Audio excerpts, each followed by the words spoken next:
அன்னை மரியா சூசை இவருடைய அன்றாட வாழ்க்கையில் அவருடைய சிந்தனைகள், இறை நம்பிக்கை எப்படி இருக்கும் என்பதை இன்று வீரமாமுனிவர் மிக அழகான ஒரு செய்யுளினால் நமக்கு தருகின்றார்.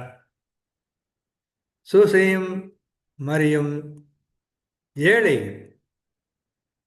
அன்றாடம் உழைத்து உண்ண வேண்டியவர்கள். அவர்கள் இப்போது பயணம் செய்து கொண்டிருக்கிறார்கள். அவர்களுக்கு உணவுக்கு என்ன செய்வது?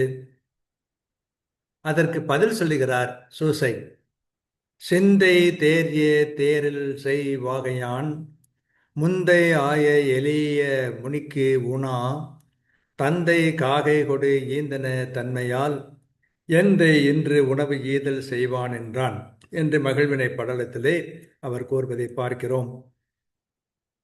வறிய நிலையிலும் மனம் தேறிய தேன் சிந்தும் மலர்கொடிய உடையவனாகிய சூசை, தந்தையாகிய ஆண்டவன் நம் மூதாதையான எளிய முனிவனுக்கு ஒரு காக்கையை கொண்டு உணவு கொடுத்த தன்மை போல் நம் தந்தையாகிய ஆண்டவன் நமக்கும் இன்று உணவு தந்தருள்வான் என்றான் என்பது இச்செய்யுளுடைய சொல்லுக்கு சொல் பொருளாகும். வறியவராய் பயணம் மேற்கொள்கின்றனர் சூசையும் மரியாவும். பசி போக வேண்டுமே. கடவுள் எலியா இறைவாக்குனருக்கு ஒரு காக்கையின் மூலம் உணவு தந்தார். அவரது பராமரிப்பு நமக்கும் உண்டு என்று சூசையை தேற்றுகிறார்.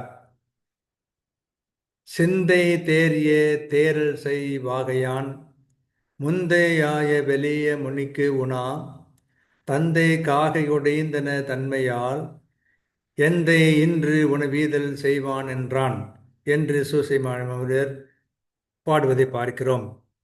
அவர்கள் கடவுளுடைய பராமரிப்பை நம்பினார்கள். வறிய வாழ்க்கை, ஆனால் அதிலே இறை நம்பிக்கை மிகுந்து இருந்தது என்பதை நாம் பார்க்கிறோம். நம்முடைய வாழ்க்கையில் இத்தகைய இறை நம்பிக்கை நமக்கு இருக்கிறதா என்று சிந்தித்து பார்ப்பதற்கு இந்த செய்யுள் ஒரு பெரிய சவாலாக இருக்கிறது என்று பார்க்கிறோம். நாம் சிந்தித்து பார்ப்போம். வாழ்க.